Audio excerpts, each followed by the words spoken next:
omwaka guno City Sites Limited mukusobozesa okutuuka ku kirooto kyo ekwanjulira omuzigo Ndai Plus. Mu muzigo Ndai Plus buli kakadde ko saving okufuna ettaka kakuwa amagoba ga mitwalo 24 gye mitwalo 2 buli mwezi ate gwe akyasigalidde mu nteekateeka enfe y'okusiga ensimbi emanyiddwa nga FBI kakuume nga kayonjo omukisa gukyaliwo anti buli mugabo gw'obukadde 2 gukuwa amagoba ga mitwalo 4 mu myezi 6 n'omukisa ogw'okwewangulira ekyapa ky'ettaka ng'ennaku z'omwezi 3 Desemba bwe tugenda okukuba akalulu munnamukisa yewangulira ekyapa ky'ettaka ate gw'ayagala okumulako omwaka ne poloti City Sites Limited ekusaliddeko ku bukadde 2.5 zokka jangu weefunire poloti. Okumanya ebisingawo kuba ku noti 7 noti ana nkaga.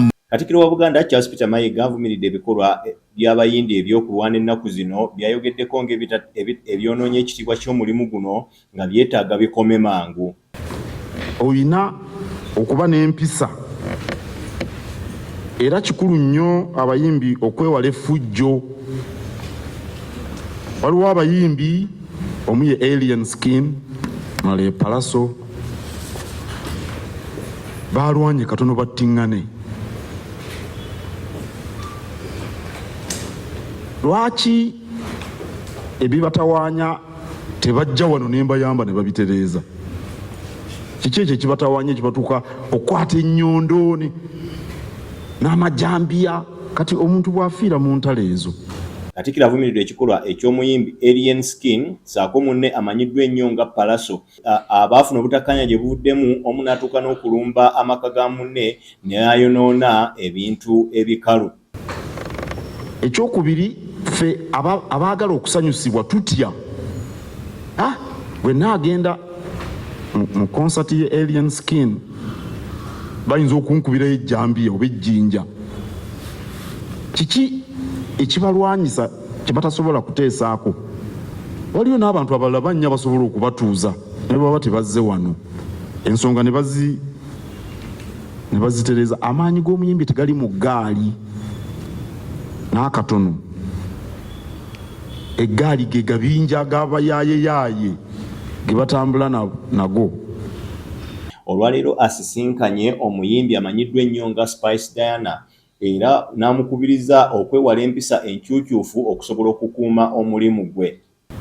Amaanyi g'omuyimbi ga munnakitone gali mu kukuza kitone. Alien Skin nze nasooka okumuwulira omwaka oguwedde ndowooza.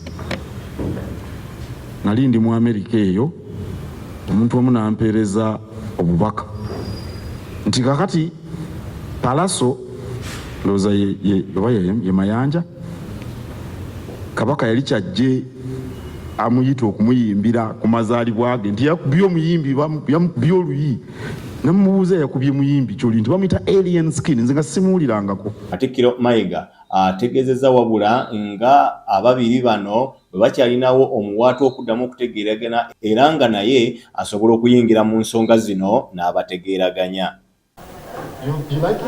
Ebyo byadde bikyali bityo ate yakulira bannalotale mu nsi yonna Stephen Yuchik n'akyalira Katikkiro wa Buganda ku mbuga enkulu ey'e Bulange e Mengo ng'awerekeddwako bannalotale okuva mu bibiina bya lotale eby'enjawulo mu Uganda. Katikkiro Charles Peter Mayiga ayitidde mu mugenyi we ebyo Obwakabaka bye bukola nga buyita mu mukago gwabwo ne bannalotale naddala mu kisawo eky'ebyobulamu ebyenjigiriza mpozi n'enkulaakulana ey'awamu.